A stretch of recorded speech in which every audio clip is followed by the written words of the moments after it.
Hello, I'm Ryan Ferdyher with the Center for Practical Bioethics, and this is the Clinical Ethics Corner. End-of-life decisions can often be the hardest decision a person will ever make in their life. It is quite literally making decisions involving life and death. And for many people, this is the first time they have ever been involved in these types of situations or conversations. It can be overwhelming and extremely challenging.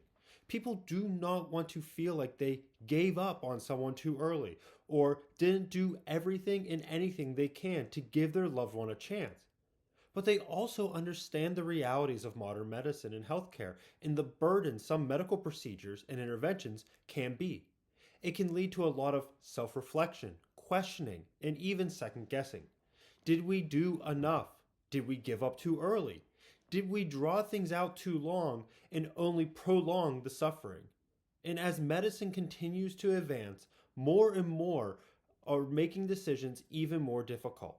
ECMO is a perfect example of this, and I remember an extremely challenging situation involving it.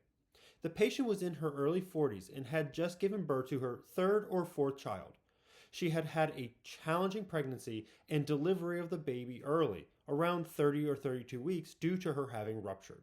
The patient had some further complications and then became non-responsive, requiring the team to do an emergency C-section. It was successful and her baby was born, but mom was now critically ill and had to be transferred to the ICU and started on very aggressive medical interventions. The situation then fell to her husband, who now had a family at home, a wife in the ICU, and a newborn in the NICU. Needless to say, he was overwhelmed and needed support from everybody.